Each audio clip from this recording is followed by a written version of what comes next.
The Adventures of Tom Sawyer by Mark Twain Longman Simplified English Series. Read by Pongsakorn Chantet. Chapter 14. The Storm. About midnight, Joe awoke and called the boys.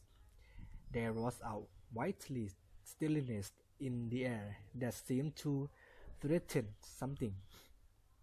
The boys sought the friendly companionship of the fire, in spite of the death heat of the breathless air.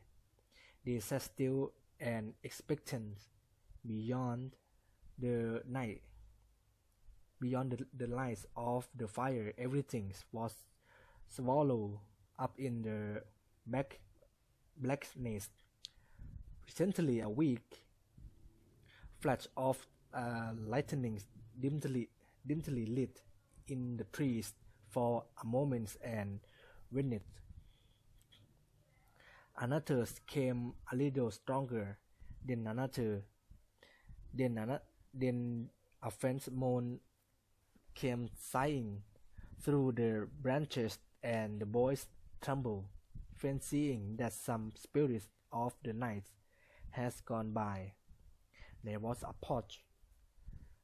Now a terrible flash turned night into day and showed surprised and distinct every little grass blade that grew about their feet. It showed three white, startled faces too.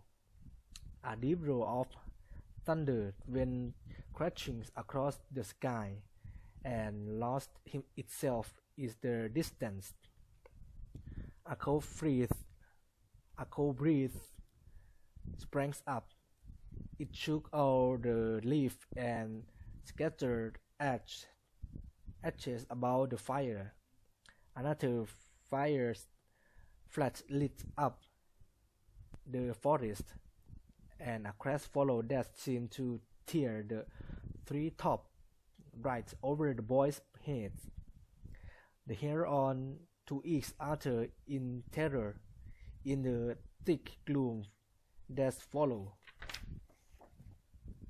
A few big raindrops fell upon the leaf. "Quick, boys, go for the tent!"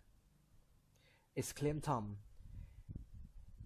They leaped away, stumbling over roots in the dark, each dashing in a different direction. A furious wind roared through the trees, making everything sing as it went. One blinding flash after another came, and row upon row of defending thunder. And now the rain poured down, and the rising wind rolled in its sheets along the ground. The boys cried out to each other, but the howling, while the rolling thunder drowned their voices utterly.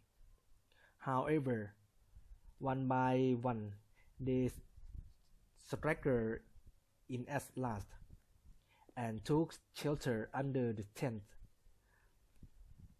Cold, frightened, and streaming with water, the old sail beat about so furiously that they could not talk, even if the other noises had allowed them. The storm rose higher and higher, and presently the sail tore loose from its fastening and went flying away on the wind. The boys seized each other's hands and fled, with many stumbling and bruises, to the shelter of the great oak that stood upon the river bank.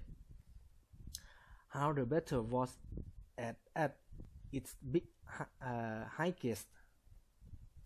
Under the ceaseless flashes that flamed in the sky, everything below the bending trees the river white with foam. The dim outline of the cliff on the other side seemed through the racing cloud, and the wheel of the rain stood out in clean cut and solid distinctness. From time to time, some giant trees yielded in the fight and fell crashing through the jungle grove. The thunder came now in ear-splitting, explosive burst, pitilessly keen, and unspeakably awful. The storm ended with the gigantic efforts that seemed likely to tear the island to pieces, burn it up, drown it to the tree tops, blow it away, and defend every creature in it, all at one and the same moment. It was a wild night. It was a wild night for homeless young heads to be out in. But at last, the battle was over, and the forces of nature retired, with weaker and weaker threats, and peace returned. The boy went back to camp a good deal, but they found that there was still something to be thankful for, because the great tree, which has been the shelter of their bed, was a ruin now, split by lightning. Everything in the camp was wet through, the campfire as well. Here was the Esther, for they were wet to the skin and shivering. However, they discovered that the fire has eaten so far up the great log against which it has been built that a few inches and has escaped wetting. They patiently worked at it with leaf and bark gathered from the underside of sheltered log until they persuaded it to burn again. Then they piled on great dead branches till they had a roaring blaze.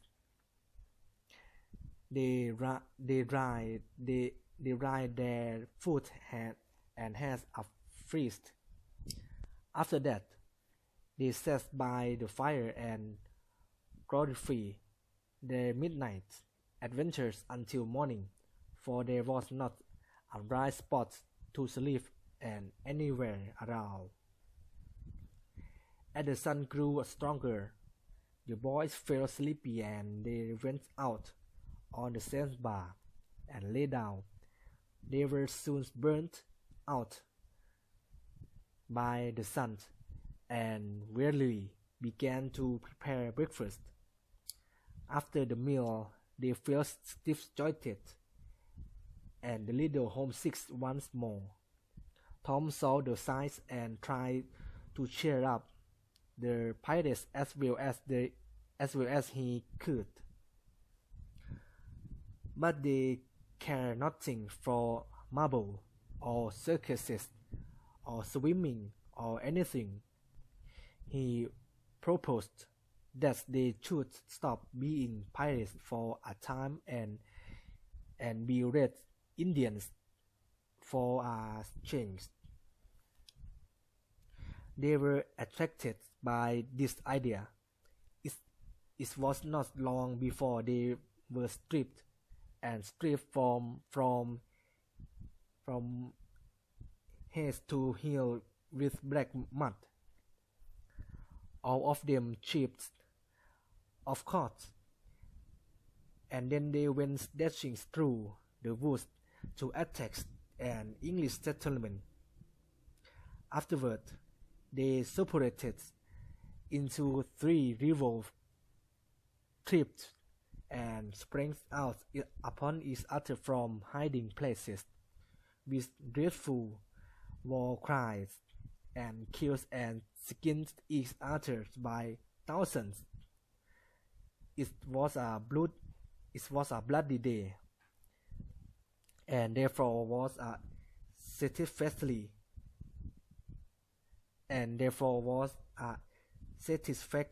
one. They assembled in the camp towards supper time, hungry and happy, but now a difficulty arose. Indian tribes at war with each other could not break bread together without first making peace, and this was simply an impossibility without smoking a pipe of peace. 2 of the redskins almost wished that they had remained pirates. However, there was no other way. So, with as much cheerfulness as they could pretend, they called the pipe and took their puff. As it passed with proper ceremony, they were glad that they had become resident, for they found that they could now smoke a little without having to go and hunt for a lost knife. They did not get sick enough to be seriously uncomfortable. They practiced courteously after supper with fair success, and so they spent a joyful evening.